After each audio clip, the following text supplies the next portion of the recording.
Welcome to Arunodaya channel. Asha Saurabha ಕಾದಂಬರಿಯ episode 4ಕ್ಕೆ ಸ್ವಾಗತ. ಎಷ್ಟೋ ಸಲ ಅರ್ಧಗರ್ಭವಾಗಿ ಕೇಳುತ್ತಿದ್ದ, ಏನಾದರೂ ತರಬೇಕಾ ಸರ್? ಎಲ್ಲ ಸಿಕ್ಕುತ್ತೆ, ನೀವೇನು ಸಂಕೋಚಪಟ್ಟು ಕೊಳ್ಳೋದು ಬೇಡ. ಆದರೆ ಗೋಕುಲ್ ಅರ್ಥೈಸಿಕೊಳ್ಳುವುದಕ್ಕೆ ಹೋಗದೆ ಬೇಕಾದುದು ಮಾತ್ರ ತರಿಸಿಕೊಳ್ಳುತ್ತಿದ್ದ. ರಾಜುಗೆ ಇದೊಂದು ಸಮಸ್ಯೆಯಾಗಿತ್ತು. ಇಂದು ಸ್ವಲ್ಪ ಧೈರ್ಯವೆಸಿದ. ರಾತ್ರಿಗೆ ಏನಾದರೂ ಬೇರೆ ಅಡಿಗೆ ಮಾಡಲಾ ಎಂದು ಕೇಳಿದಾಗ ಗೋಕುಲ್ ಅವನತ್ತ ನೋಡಿದ. ರಾಜು ಕಣ್ಣುಗಳಲ್ಲಿ ಗಲಿಬಿಲಿ ಕಾಣಿಸಿಕೊಂಡಿತು. ತಲೆ ತಗ್ಗಿಸಿದ. ಮಾಂಸ ಬೇಕಾದರೆ ಸಿಗುತ್ತೆ ಸರ್. ಗೋಕುಲ್ ಕಣ್ಣುಗಳಲ್ಲಿ ಒಂದು ವಿಧವಾದ ತೀಕ್ಷ್ಣತೆ ಮಿನುಗಿತು. ಎದ್ದು ಮಂಚದ ಕಟ್ಟೆಗೆ ಒರಗಿ 2 ಕೈಬೆರಳುಗಳನ್ನು ಬೆಸೆದು ತಲೆ ಹಿಂದಕ್ಕೆ ಇಟ್ಟುಕೊಂಡ. ರಾಜು ಕೇಳಬಾರದಾಗಿತ್ತು ಎಂದು ಪೇಚಾಡಿಕೊಂಡ. ಕ್ಷಮಿಸಿ ಸರ್, ತಪ್ಪಾಗಿದ್ದರೆ. ಮನದ ಅಪರಾಧ ಪ್ರಜ್ಞೆ ಉಸಿರಿಸಿತು. ಅವನತ್ತ ತಿರುಗಿದ ಗೋಕುಲ್ ನಸುನಕ. ಪರವಾಗಿಲ್ಲ, ಕ್ಷಮಿಸೋ ಅಂಥ ತಪ್ಪು ನೀನೇನು ಮಾಡಿಲ್ಲ. ಕೆಲಸ ನೋಡಿ ಹೋಗು. ಕಳೆದ ದಿನಗಳಲ್ಲಿ ಮೆಲುಕು ಹಾಕಿದ್ದ ಮಾಂಸ ಮಧ್ಯೆ ಅವನನ್ನು ಸಮೀಪಿಸಿದಂತೆ ಶ್ರೀನಿವಾಸ್ ಜಾಗ್ರತೆ ವಹಿಸಿದ್ದರು. ರೂಢಿಯುತ ಜೀವನವನ್ನೇ ಅವನಿಂದ ಬೇರೆಯಾಗಿಟ್ಟುಕೊಂಡರು. ಎಷ್ಟೋ ಸಲ ಗಂಡ ಹೆಂಡತಿ ವಿಷಯವಾಗಿ ಜಗಳವಾಡಿದುಂಟು. ಆದರೆ ಶ್ರೀನಿವಾಸರದೇ ಗೆಲುವು. ಡಿಯರ್ ವರ್ಜೀನಿಯಾ, ಅವನ ಮೂಗು ಮುಖ ಬಣ್ಣ ಎಲ್ಲ ನಂದೇ. ಶುದ್ಧ ಭಾರತೀಯನಾಗಿ ಹುಟ್ಟಿದ್ದಾನೆ. ಜೋಯಿಸರ ಮೊಮ್ಮಗನಾಗೇ ಬೆಳೆಯಲಿ ಬಿಡು. ನನ್ನ ತಪ್ಪಿಗೆ ಪ್ರಾಯಶ್ಚಿತ್ತ. ವರ್ಜೀನಿಯಾ ಸ್ವರ ಉಡುಗಿ ಹೋಗುತ್ತಿತ್ತು. ರೂಢಿಯಲ್ಲಿದ್ದ ಆಹಾರ ಜೀವನದಿಂದ ಬೇರೆಯವರ ಅಚ್ಚರಿಪಡುವಂತಹ ಮಗನನ್ನು ಬೆಳೆಸುವಲ್ಲಿ ಶ್ರೀನಿವಾಸ್ ಸಫಲರಾಗಿದ್ದರು. ಎದ್ದು ಕೂತ ಗೋಕುಲ್ ಹೊರಗೆ ಬಂದ. ಅಲ್ಲಿಗಿಂತ ವಿಭಿನ್ನವಾದ ಪರಿಸರ. ಮನೆ ಕೂಡ ಅವನಿಗೆ ಪ್ರಿಯವಾಗಿತ್ತು. ಪ್ರತಿಯೊಂದು ವಸ್ತುಗಳು ಗತಕಾಲದ ವೈಭವವನ್ನು ನೆನಪಿಸುತ್ತಿತ್ತು. ಬಾಗಿಲಲ್ಲಿ ನರಳಾಡಿತು. ಉಬ್ಬೆತ್ತಿ ಅತ್ತ ನೋಟವಿರಿಸಿದ. ಕೊಳೆ ಬಟ್ಟೆ, ಎಣ್ಣೆ ಕಾಣದ ಕೂದಲು, ಧೂಳ ತುಂಬಿದ ಮುಖ. ಹುಡುಗ ಸಂಕೋಚ ಭಯದಿಂದ ಇಣುಕಿದ. ಗೋಕುಲ್ ಒಳಗೆ ಬರುವಂತೆ ಸನ್ನೆ ಮಾಡಿದ. ಆದರೆ ಹೆಜ್ಜೆ ಮಾತ್ರ ಮುಂದೆ ಹಾಕಲಿಲ್ಲ. ಡಾಕ್ಟರ್ ಸಾಹೇಬ್ರೆ, ನಮ್ಮವರಿಗೆ ವಿಪರೀತ ಜ್ವರ. ಗೋಕುಲ್ ಎದ್ದು ಅತ್ತ ನಡೆದ. ಆಶ್ವಾಸನೆ ನೀಡುವಂತೆ ಮುಗುಳ್ನಕ್ಕ. ಬಿಗುಮಾನ, ಸಂಕೋಚ, ಎಚ್ಚರಿಕೆ ಅವಕಾಶ ಕೊಡದೆ ಅವನ ಜೊತೆ ನಡೆದ. ಎದರಿಯೋ ಗೌರವದಿಂದಲೂ ಹಿಂದೆ ಸರಿಯುತ್ತಿದ್ದ ಜನರನ್ನು ಆತ್ಮೀಯವಾಗಿ ಮಾತನಾಡಿಸಿದ. ಇದ್ದವರು ಬೆರಗು ಗಣ್ಣಿಗಳಿಂದ ನೋಡುತ್ತಿದ್ದರು. ಸರಳತೆಯಿಂದ ಹಳ್ಳಿಯ ಜನರನ್ನು ಆಕರ್ಷಿಸುವಲ್ಲಿ ಸಫಲನಾದ. ಒಬ್ಬ ಕಾಂಪೌಂಡ್ ಮತ್ತು ನರ್ಸನ್ನು ನೇಮಿಸಿಕೊಂಡಿದ್ದ. ಆದರೆ ಅವರ ವಿದ್ಯೆಗೆ ಸರಿಯಾದ ಬೆಲೆಯಿಲ್ಲವೆಂದು ಕೃಷ್ಣನ್ ಹೇಳುತ್ತಿದ್ದ. ಆ ಮಾತು ನಿಜವೆನಿಸಿತು. ಕೆಲವು ದಿನದಿಂದ ಒಂಟಿತನ ಅವನನ್ನು ಬಾಧಿಸುತ್ತಿತ್ತು. ತಮ್ಮ ಕಾಟರ್ ಮತ್ತು ತಾಯಿಯ ನೆನಪಾದಾಗ ಮಂಕಾಗಿ ಬಿಡುತ್ತಿದ್ದ. ಆಸೆಯಿಂದ ಎದುರು ಮನೆಯತ್ತ ನೋಡುತ್ತಿದ್ದ. ಯಾವುದೇ ಮಾರ್ಪಾಡಿರಲಿಲ್ಲ. ಸಂಬಂಧಿಕರು 4 ಕುಟುಂಬಗಳು ಅವನಿಂದ ದೂರವೇ ಉಳಿದಿದ್ದರು. ತಮ್ಮ ಕಾಯಿಲೆ ಕಸಾಲೆಗಳಿಗೂ ಕೂಡ ಬೇರೆ ಕಡೆ ತೋರಿಸಿಕೊಳ್ಳುತ್ತಿದ್ದರು. ಇತ್ತ ಕಡೆ ತಲೆಯ ಕೂಡ ಹಾಕಿಕೊಳ್ಳುತ್ತಿರಲಿಲ್ಲ. ಒಂದೊಂದು ಕೊರತೆಯಾಗಿ ಕಂಡಿದ್ದು ಈ ಬ್ರಹ್ಮರಾಕ್ಷಸನ ರೂಪ ತಾಳಿ ಅವನ ಆತ್ಮವಿಶ್ವಾಸವನ್ನೇ ಕೆಳಗೆ ಮಾಡುತ್ತಿತ್ತು. ಪದೇ ಪದೇ ತಮ್ಮ ಕಾಟರ್ ಅನ್ನು ನೆನಪವಾಗುತ್ತಿತ್ತು. ತಾಯಿಯ ಪ್ರತಿರೂಪದಿಂದ ಕೆಲವೊಮ್ಮೆ ಬೇರೆ ಎಂಬ ಭಾವ ಮೂಡಿಸಲು ಅಂತಃಕರಣ ಮಿಡಿಯುತ್ತಲೇ ಇತ್ತು. ಬಟ್ಟೆ ಧರಿಸಿ ಸುತ್ತಾಡಲು ಬಂದ. ಕಟ್ಟಡ ಕಡೆ ನಡೆದ. ಅದರ ಪೂರ್ಣ ವ್ಯವಸ್ಥೆ ಬಗ್ಗೆ ಮುಂದಾಲೋಚನೆ ವಹಿಸಿದ್ದ ಶ್ರೀನಿವಾಸ್ ಆರ್ಥಿಕ ಭದ್ರ ಬುನಾದಿಯ ಮೇಲೇನೆ ರೂಪಿಸಿದ್ದ. ಅದಲ್ಲದೆ ಪೂರ್ಣ ಜವಾಬ್ದಾರಿಯನ್ನು ಕೃಷ್ಣನ್ ಕಡೆ ವಹಿಸಿದ್ದ. ಆದ್ದರಿಂದ ಇವನು ಯಾವ ಚಿಂತೆಯನ್ನು ಮಾಡಬೇಕಾಗಿರಲಿಲ್ಲ. ಮುಗಿಯುವ ಹಂತದಲ್ಲಿ ಕಟ್ಟಡವನ್ನು ನೋಡಿಕೊಂಡು ತೋಟದ ಬಳಿ ಬಂದ. ಸೂರ್ಯ ಸಂಧ್ಯಾದೇವಿಯ ಗರ್ಭದಲ್ಲಿ ಅಡಗಿ ಹೋಗಲು ಆತುರವಾಗಿ ಕಾಡುತ್ತಿದ್ದಳು. ಸಿಹಿ ನೀರಿಗೆ ಬರುವ ಜನ ಕಮ್ಮಿಯಾಗಿದ್ದರು. ಕಬ್ಬಿಣದ ಗೇಟನ್ನು ಸರಿಸಿ ಒಳಗೆ ಅಡಿಯಿಟ್ಟ. ಆಡುತ್ತಿದ್ದ ಪೂವಯ್ಯನ ಮಕ್ಕಳು ಹಾಗೆ ಬೆದರು ಬೊಂಬೆಗಳಾಗಿ ನಿಂತವು. ಕಣ್ಣುಗಳಲ್ಲಿ ಭಯಮಿಶ್ರಿತ ಭಾವ ಹುಟ್ಟಿತು. ಮುಗುಳ್ನಕ್ಕೂ ಹತ್ತಿರಕ್ಕೆ ಹೋಗಿ ಕೆನ್ನೆ ಸವರಿ ಮುಂದಕ್ಕೆ ಅಡಿಯಿಟ್ಟ. ಅರಳಿ ನಿಂತ ಬಣ್ಣ ಬಣ್ಣದ ಗುಲಾಬಿ ಹೂವು ಮತ್ತು ನವಶೋಭೆಗಳಿಂದ ತೋಟವನ್ನು ನೋಡಲು ಸುತ್ತಮುತ್ತಲಿನ ಹಳ್ಳಿಯವರೆಲ್ಲ ಬರುತ್ತಿದ್ದರು. ಗೋಕುಲ್ನ ಪ್ರತಿಯೊಂದು ಕೆಲಸದಲ್ಲೂ ಅಮೆರಿಕನರ ಶಿಸ್ತು, ಭಾರತೀಯರ ಸೌಂದರ್ಯ ಎದ್ದು ಕಾಣುತ್ತಿತ್ತು. ನೋಟ ಅತ್ತಿತ್ತ ಹರಿದಾಡಿ ಬೇಲಿ ಚಿಮ್ಮಿ ಒಂದೆಡೆ ನಿಂತಿತ್ತು. ಸುನಂದಮ್ಮನ ಕೈಯಲ್ಲಿ ಬುಟ್ಟಿ ಹಿಡಿದು ಮೊಗ್ಗು ಬಿಡಿಸುತ್ತಿದ್ದರು. ಹುಟ್ಟಿದ ಬೆಲೆಬಾಳುವ ನೂಲಿನ ಸೀರೆ, ಕಿವಿಯಲ್ಲಿ ಬಿಳಿಯ ಕಲ್ಲಿನೋಲೆ, ಸೌಮ್ಯ ಮುಖದ ಹಣೆಯಲ್ಲಿ ಅಗಲವಾದ ಕುಂಕುಮದ ಬೊಟ್ಟು. ಎದೆ ಮೇಲೆ ಕೈಕಟ್ಟಿ ನೋಡುತ್ತಾ ನಿಂತ ತಂದೆಗೆ ಬೆನ್ನಿಗೆ ಬಿದ್ದ ತಂಗಿ. ಮನದಾಳದಲ್ಲಿ ಅಂತಃಕರಣ ಉಕ್ಕಿ ಹರಿಯಿತು. ಇತ್ತ ನೋಟ ಹರಿಸಿದವರೇ ಸುನಂದಮ್ಮ ಗರ ಬಡಿದವರಂತೆ ನಿಂತು ಬಿಟ್ಟರು. ಒಂದೆಂಗಲ ಚಲಿಸಲು ಅವರಿಂದ ಆಗಲಿಲ್ಲ.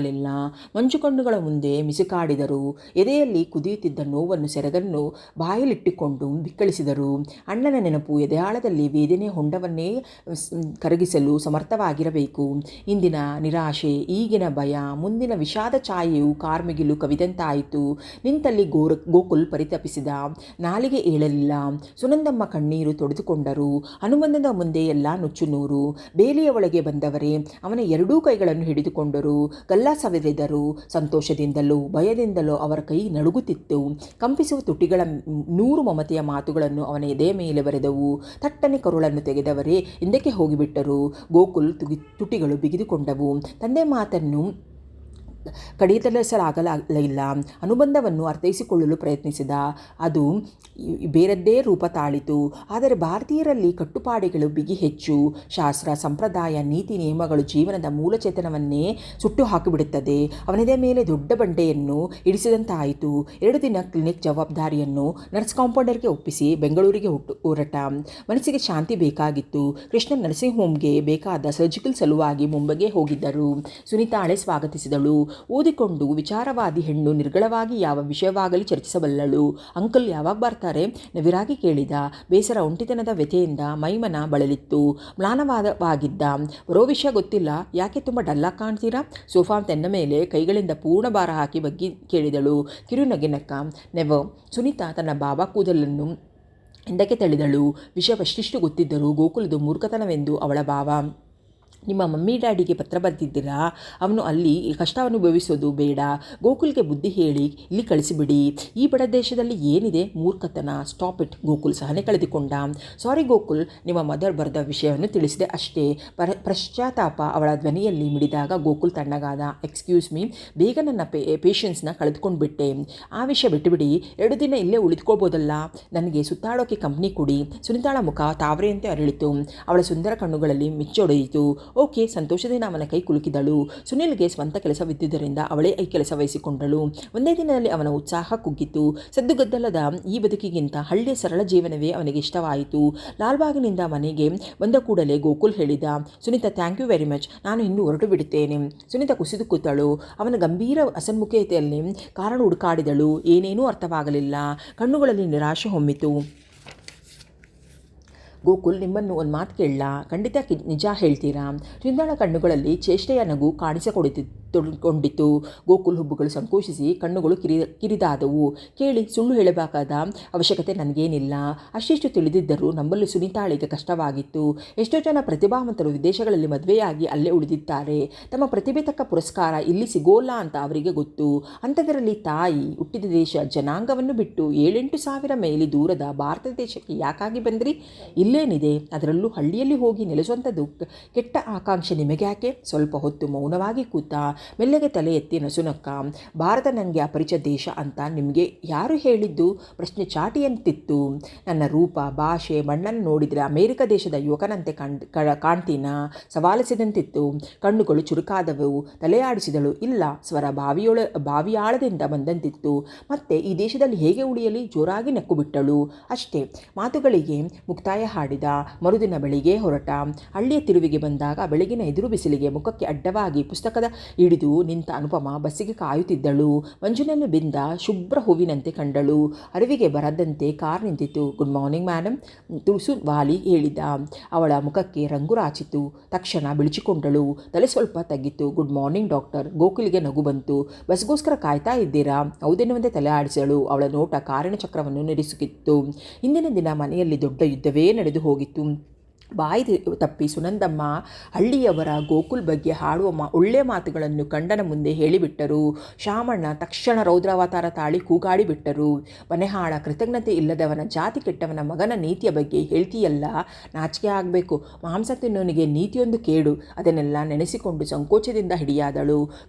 ಕಾರು ಮುಂದಕ್ಕೆ ಹೋಯಿತು. ಆದರೆ ಗೋಕುಲ್ನ ಮನ ಅವಳಿಂದ ಒಂದಿಂಚೂ ಕೂಡ ಕದಲಿಲ್ಲ. ಇಲ್ಲಿನ ಸಾಮಾಜಿಕ ಜೀವನದಲ್ಲಿ ಬೆರೆತು ಹೋಗಿ ಜೋಯಿಸರ ಮೊಮ್ಮಗನೆನಿಸಿಕೊಳ್ಳುವುದು ಮಾತ್ರವಲ್ಲದೆ ತಂದೆ ಹೇಳಿದಂತೆ ಸಾಧನೆ ಮಾಡಲು ಸ್ಫೂರ್ತಿ ನೀಡುವಂಥ ಆಸರೆಯೇ ಅಗತ್ಯವಿತ್ತು. ಇದು ಸಂಗಾತಿಯಿಂದ ಮಾತ್ರ ಸಾಧ್ಯ ಎಂದು ಅಂದುಕೊಂಡ. ಸಂಜೆ ಅನುಪಮ ಮನೆಗೆ ಬಂದಾಗ ದೊಡ್ಡ ರಾತಾಂತವೇ ಆಗಿದ್ದು ಸುನಿಂದಮ್ಮನ ಮುಸುಮಿಸಿ ಅಳುತ್ತಿದ್ದರು. ಅವಳ ಕಣ್ಣುಗಳಲ್ಲಿ ಗಾಬರಿ ಇಣುಕಿತ್ತು. ಯಾಕಮ್ಮ? ಆತಂಕದಿಂದ ಕುಸಿದಳು. ಗೋಕುಲ್ ಬರುವು ಸರಾಗವಾಗಿ ಹರಿಯುತ್ತಿದ್ದ ನೀರಿಗೆ ಕಲ್ಲು ಎಸೆದಂತಾಯಿತು. ಮೌನವಾಗಿ ಕೂತಳು. ಸುನಂದಮ್ಮ ಕೆಂಪಗಾದ ಮೂಗನ್ನು ಮತ್ತಷ್ಟು ತಿಕ್ಕಿದರು. ನೀನು ಮಾತಾಡಿದ್ದು ನಿಜವಾ? ಅಳುವಿನಲ್ಲಿ ಪ್ರಶ್ನೆ ಚಿಮ್ಮಿದಾಗ ಅನುಪಮಳ ಸ್ವರ ಉಡುಗಿ ಹೋಯಿತು. ಸ್ವಲ್ಪ ಚೇತರಿಸಿಕೊಂಡ ಮೇಲೆ ವಿಷಯ ಹೀಗಿರಬಹುದು ಎಂದು ಅರಿವಾದದ್ದು. ಯಾರತ್ರ ಮಾತನಾಡದೆ ಅಳೋಕೇನಾಯಿತು? ಮುಖ ಗಂಟಿಕ್ಕಿದಳು. ಸುನಂದಮ್ಮನಿಗೆ ಹೇಗೆ ಬಿಡಿಸಿ ಹೇಳಬೇಕೆಂದು ಗೊತ್ತಾಗಲಿಲ್ಲ. ಶಾಮಣ್ಣನವರ ಹಾರಾಟ ನೋಡಿ ತಮ್ಮ ಎದೆಯ ಎಂದೂ ಬಡಿತ ನಿಂತು ಹೋಗುತ್ತೋ ಎಂದು ಹೆದರುತ್ತಿದ್ದರು. ಅಮೆರಿಕಾದಿಂದ ಬಂದಿರೋ ಅನುಪಮಳ ಮುಖದ ಗಾಬರಿ ಕರಗಿ ಹೋಯಿತು. ಜೋರಾಗಿ ನಕ್ಕಿಬಿಟ್ಟಳು. ಅದರ ಹಿಂದೆ ನಡೆದಿರಬಹುದಾದನ್ನು ವಿವೇಚಿಸಲು ಹೋಗಲಿಲ್ಲ. ಅಷ್ಟೇನಾ? ಸುಮ್ಮನೆ ಇಲ್ಲದ ರಾಧಾಂತಕ್ಕೆ ಅವಕಾಶ ಕೊಡಬೇಡ. ನಿಮ್ಮಪ್ಪ ಕೇಳಿದರೆ ಮಾತೇ ಆಡಿಲ್ಲ, ಗೊತ್ತೇ ಇಲ್ಲ ಅಂದುಬಿಡು. ಈಗ ಅವಳಿಗೆ ವಿಷಯ ಪೂರ್ತಿ ಸ್ಪಷ್ಟವಾಗಿತ್ತು. ಬೆಳಿಗ್ಗೆ ಡಾಕ್ಟರ್ ಗೋಕುಲ್ ಕಾರ್ ನಿಲ್ಲಿಸಿ ಮಾತನಾಡಿಸಿದ್ದನ್ನು ಯಾರೋ ವರದಿ ಒಪ್ಪಿಸಿದ್ದಾರೆ. ಮುಂದೆ ಎದುರಿಸಬೇಕಾದುದು ಚಿಂತಿಸತೊಡಗಿದಳು. ಬೇಸರ ಆಯಿತು. ಸರಾಗವಾದ ಬದುಕು ಕೂಡ ಭಾರವೆನಿಸಿತು. ಒಳ್ಳೆ ಗ್ರಹಚಾರ ಬಂತಲ್ಲಮ್ಮ, ಊರಿನೆಲ್ಲ ಮಾತಾಡ್ತಾರೆ, ನಾವು ಮಾತಾಡಿದರೆ ಪ್ರಾಣ ಹೋಗುದೇ ಏನು, ಅದಕ್ಕ್ಯಾಕಿಷ್ಟು ಹಾರಾಟ. ಕೈಲಿದ್ದ ಪುಸ್ತಕಗಳನ್ನು ನೆಲ ಮೇಲೆ ಕುಕ್ಕಿದಳು. ಎಚ್ಚೆತ್ತು ಸ್ವಾಭಿಮಾನ ಹಂಗಿಸಿತು. ಕಣ್ಮುಂದೆ ಹರಡಿದ ಮಂಜು ಕರಗಿ ಕೆನ್ನೆಯ ಮೇಲೆ ಇಳಿಯಿತು. ಮುಂಗೈಯಿಂದ ಒರೆಸಿಕೊಂಡಳು. ನೀನು ಮಾತನಾಡಿದ್ದು ನಿಜವಾ? ಸುನಂದಮ್ಮನ ಪ್ರಶ್ನೆಗೆ ಅವಳ ಕಾಲುಗಳು ಸ್ತಬ್ಧವಾದವು. ಬೆನ್ನಾಕಿ ಹೊರಟವಳು ತಿರುಗಿದಳು. ಸುಳ್ಳು ಹೇಳಬೇಕೆನಿಸಿಲ್ಲ. ಗುಡ್ ಮಾರ್ನಿಂಗ್ ಅಂದರು. ಗುಡ್ ಮಾರ್ನಿಂಗ್ ಅಂದೆ. ಇಷ್ಟಕ್ಕೆ ಯಾವ ರಾಜ್ಯ ಮುಳುಗಿ ಹೋಯಿತು? ಮಾತು ಬಂದು ಮೂಗರಿಗೆ ಬದುಕೋಕೆ ಆಗುತ್ತಾ? ಸಂಯಮ ಕಟ್ಟೆಯೊಡೆದು ಬಿಕ್ಕತೊಡಗಿದಳು. ಮಗಳ ಕಣ್ಣೀರಿಗೆ ಸುನಂದಮ್ಮ ಪೂರ್ತಿಯಾಗಿ ಕರಗಿ ಹೋದಳು. ನಂಗಂತೂ ಅರ್ಥವಾಗಲ್ಲ, ಈ ಪುಣ್ಯಾತ್ಮ ಹಳ್ಳಿಗೆ ಯಾವ ಗಳಿಗೆಯಲ್ಲಿ ಕಾಲಿಟ್ನೋ? ಮನಃಶಾಂತಿನೇ ಹಾಳಾಗಿ ಹೋಗಿದೆ. ಅಷ್ಟು ದಿನ ಕೊರಗಿದ್ದಾಯಿತು, ಈಗ ಅದರ ಎರಡರಷ್ಟು ನರಳಬೇಕಾಗಿದೆ. ತಲೆ ಎತ್ತಿ ತಾಯಿಯ ಕಡೆ ನೇರವಾಗಿ ನೋಡಿದಳು. ಒಂದಂತೂ ನಿಜ, ಇನ್ನೊಂದು ಎಷ್ಟರ ಮಟ್ಟಿಗೆ ಸತ್ಯ. ಕಾರು ಸದ್ದಾದ ಕೂಡಲೇ ಕಿಟಿಕಿಯ ಬಳಿ ಹೋಗಿ ಸುನಂದಮ್ಮ ನಿಲ್ಲುತ್ತಿದ್ದರು. ಕಣ್ತುಂಬಿಕೊಳ್ಳುತ್ತಿದ್ದರು. ಎಂತಹುದೋ ತೃಪ್ತಿ ಆ ಕಣ್ಣುಗಳಿಗೆ. ಇದೆಲ್ಲ ಅನುಪಮಾಳಿಗೆ ಗೊತ್ತಿದ್ದೆ. ಒಂದು ದಿನ ಸುನಂದಮ್ಮ ಹೋಗಿ ನಿಂತಿದ್ದನ್ನು ನೋಡಿದ ಅನುಪಮ ರೇಗಿಸಿದಳು. ಓಹೋ, ಈಗ ವಿಷಯ ಅಪ್ಪಂಗೆ ಹೇಳಿಬಿಡ್ತೀನಿ. ಮೊದಲು ಆಕೆ ಎದುರಿದಂತೆ ನಟಿಸಿದರು, ಆಮೇಲೆ ಅತ್ತೇ ಬಿಟ್ಟರು. ಆ ಹುಡುಗನ ನೋಡಿದರೆ ಶೀನಣ್ಣನೆಯೇ ನೋಡ್ದಂಗೆ ಆಗತ್ತೆ ಎಂದಿದ್ದರು. ಎಷ್ಟೇ ನಿಜ ಅಮ್ಮ, ಸಂಬಂಧ ಅಂತ ಹೇಳ್ಕೊಂಡು ಎಂದೋ ನಮ್ಮ ಬಾಗಿಲಿಗೆ ಬರಲಿಲ್ಲ. ಇಲ್ಲದೆಲ್ಲ ಕಲ್ಪಿಸಿಕೊಂಡು ಮನಸ್ಸಿನ ಶಾಂತಿ ಕೆಡಿಸ್ಕೊಂಡ್ರೆ ಬೇರೆಯವರು ಯಾಕೆ ಹೊಣೆ ಹಾಕ್ತಾರೆ? ಮಗಳ ಯಾವ ಮಾತಿಗೂ ಉತ್ತರ ಕೊಡುವ ಸ್ಥಿತಿಯಲ್ಲಿರಲಿಲ್ಲ. ಮಾತಾಡಲಿಲ್ಲ ಅಂದ್ಬಿಡು. ಆಕೆ ಓದತ್ತಲೇ ನೋಡಿ ನಿಟ್ಟುಸಿರು ದಬ್ಬಿದಳು. ಸಹಾನುಭೂತಿಯ ಜೊತೆ ಅಸಹಾಯಕತೆಯಿಂದ ಅವಳ ಮನ ತೊಳಲಾಡಿತು. ಶಿಷ್ಟಾಚಾರದ ಶಿಸ್ತಿನ ತಂದೆ ಸಮಾಜಕ್ಕೆ ಪೂರ್ಣವಾಗಿ ಬೆಲೆ ಕೊಡ್ತಾರಾ? ಆದ್ದರಿಂದ ಬರೀ ಆತ್ಮಶೋಷಣೆಯಾಗುತ್ತೆ. ಎದ್ದು ಹೋಗಿ ಮುಖ ತೊಳೆದು ಬಂದಳು. ತಂದೆಯ ಮುಂಗೋಪದ ಅರಿವಾಗಿ ಏನೋ ಒಂಥರ ಉದಾಸೀನ ಕವಿದುಕೊಂಡಿತ್ತು. ಕಾಫಿ ಲೋಟ ಹಿಡಿದು ಬಂದು ತಾಯಿಯತ್ತ ನೋಡಿದಳು. ಆಗ ಕೆಂಪಗಿದ್ದ ಮುಖ ಈಗ ಬಿಳಿಚಿಕೊಂಡಂತೆ ಕಾಣಿಸಿತು. ತುಟಿಕಚ್ಚಿ ಲೋಟ ಕೈಗೆ ತೆಗೆದುಕೊಂಡಳು. ತುಟಿಯ ಒಳಗೆ ಒಯ್ದ ಲೋಟ ಕೆಳಗಿಳಿಯಿತು. ಅಮ್ಮ, ಇಷ್ಟು ವಾಯುವೇಗದಲ್ಲಿ ಈ ಸಣ್ಣ ವಿಷಯ ಮುಟ್ಟಿಸಿದ ಪುಣ್ಯಾತ್ಮ ಯಾರು? ಇನ್ಯಾರು? ಆ ಪರಪ್ಪ. ಸುನಂದಮ್ಮನ ಮೇಲೆ ಜಿಗುಪ್ಸೆಯೊಡೆಯಿತು. ಅನುಪಮ ಲೋಟ ಕೈಯಲ್ಲಿಡಿದು ಕೋಣೆಯತ್ತ ನಡೆದಳು. ಗೋಕುಲ್ ಬಗ್ಗೆ ಯಾಕೆ ಅಪ್ಪಂಗೆ ಅಷ್ಟು ದ್ವೇಷ? ಕಿಟಿಕಿಯ ಬಳಿ ಹೋಗಿ ನಿಂತಳು. ಎದುರು ಮನೆ ನಿಶ್ಚಲವಾಗಿ ಕಾಣುತ್ತಿತ್ತು. ಕಣ್ಮುಚ್ಚಿ ನಿಲ್ಲಲು ಸಾಧ್ಯವೇ? ಕೈಯಲ್ಲಿದ್ದ ಕಾಫಿ ತಣ್ಣಗಾಯಿತು. ಅಂದೇನು ಅಪರಿಚಿತ ಹಣವಲ್ಲ. ಕೃಷ್ಣನ್ ಬಂದು ಡಾಕ್ಟರ್ ಗೋಕುಲ್ ಬರುವ ವಿಷಯ ತಿಳಿಸುವವರೆಗೂ ಆ ಮನೆಯ ಉಪಯೋಗ ಇವರದೇ ಆಗಿತ್ತು. ಅನುಪಮ ಇಲ್ಲಿಗಿಂತ ಅಲ್ಲಿಯೇ ಹೆಚ್ಚಾಗಿ ಇರುತ್ತಿದ್ದಳು. ಪ್ರತಿಯೊಂದು ವಸ್ತು, ಗೋಡೆಗಳು ಕೂಡ ಅವಳ ಬೆಳವಣಿಗೆಗೆ, ಆಟ ಪಾಠಗಳಿಗೆ ಸಾಕ್ಷೀಭೂತವಾಗಿತ್ತು. ಅನು ತಂದೆಯ ಗಡುಸು ಸ್ವರಕ್ಕೆ ಉಸಿರು ನಿಂತಂತಾಯಿತು. ಮುಂದೆ ಆಗಬಹುದಾದ ರಾಧ ಅಂತ ನೆನೆಸಿಕೊಂಡಳು. ಬಂದೆ ಸ್ವರ ಹುಡುಗಿ ಹೋಯಿತು. ಭಯವನ್ನು ಅದುಮಿ ಧೈರ್ಯದಿಂದಲೇ ಹೊರಗೆ ಬಂದಳು. ಶಾಮಣ್ಣನವರು ಕುರ್ಚಿಯ ಮೇಲೆ ಕೂತಿದ್ದರು. ಉದ್ವೇಗದಿಂದ ಕೆಂಪಾಗದ ಮುಖ ಮನದ ಆಂದೋಲನಕ್ಕೆ ಕನ್ನಡಿ ಹಿಡಿದಂತಿತ್ತು. ಹೆಜ್ಜೆಗಳು ಕಿತ್ತಿಟ್ಟಳು. ಏನು ಸಮಾಚಾರ? ಗಂಟಲಲ್ಲಿ ಏನೋ ಸಿಕ್ಕಿ ಹಾಕಿಕೊಂಡಾಯಿತು ಅನುಪಮಾಗೆ. ಬಲವಂತಾಗಿ ಉಗುಳು ನುಂಗಿದಳು. ಏನಿಲ್ವಲ್ಲ? ಶಾಮಣ್ಣನವರ ಕೋಪಕ್ಕೆ ಬಲವಂತವಾಗಿ ಅದುಮಿಟ್ಟರು. ಅವನ ಜೊತೆ ಏನು ಮಾತು ನಿಂದು? ಗರ್ಜಿಸಿದರು. ತುಟಿ ಕಚ್ಚಿದಳು. ಅವಮಾನದಿಂದ ಅವಳ ಆಧಾರಗಳು ಕಂಪಿಸತೊಡಗಿದವು.